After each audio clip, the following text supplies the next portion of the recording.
Hello, আসসালামু আলাইকুম everyone. কেমন আছেন সবাই? আমার নতুন একটি ব্লগে আপনাদের স্বাগত জানাচ্ছি। আজকে আমি আপনাদের তৈরি করে দেখাবো অত্যন্ত জুসি, মজাদার চিকেন বারবিকিউ রেসিপি।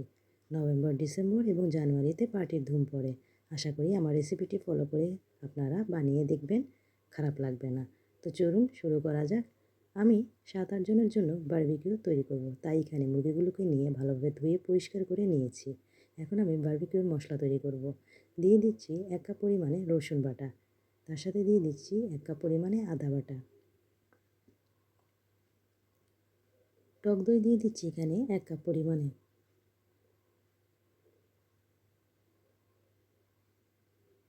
এখানে আমি বারবিকিউ মশলা 1 কাপ পরিমাণে দিয়ে দিয়েছি আমার নিজে তৈরি করা।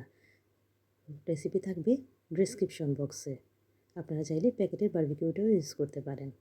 দিয়ে দিয়েছি বারবিকিউ সস 1 কাপ পরিমাণে, তার সাথে দিয়ে দিয়েছি সরিষার তেল 1 কাপ পরিমাণে।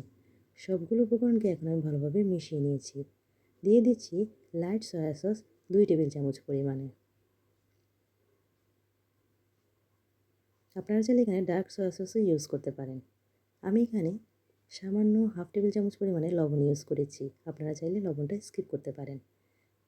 চিকেনের গায়ে একটু খাঁজ কেটে নিয়েছি যেন মশলাগুলো ভালোভাবে চিকেনের মধ্যে ঢুকে। তো এখন আমি রেডি করা মশলাটি চিকেনের মধ্যে দিয়ে ভালোভাবে হাত দিয়ে ম্যারিনেট করে নিয়েছি।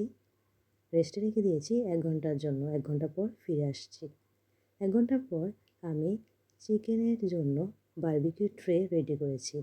নিচে কয়লাতে আগুন দিয়েছি, হালকা মৃদু আঁচে আগুন জ্বলছে উপরে নেট দিয়ে। তার উপরে আমি চিকেনগুলো দিয়ে দিয়েছি। 15 মিনিটের জন্য এক পাশ হয়ে গেলে অন্য পাশ 15 মিনিটের জন্য সেঁকে নিব। এভাবে আমার চিকেন বারবিকিউ রেডি হয়ে যাবে। দেখতে পাচ্ছেন কতটা জুসি এবং সুন্দর হয়েছে। নান, সালাদ এবং সাথে যদি থাকে একটি কোল্ড ড্রিঙ্কস, তাহলে তো খেতে দারুণ হবে, আর কোনো কথা হবে না। এভাবে আমার রেসিপি দেখে আপনারা ট্রাই করবেন, আশা করি আপনাদেরও ভালো লাগবে। তো কেমন লাগলো আমার রেসিপি? ভালো লাগলে আমার চ্যানেলটিকে সাবস্ক্রাইব করবেন, লাইক, কমেন্ট, শেয়ার দিতে ভুলবেন না।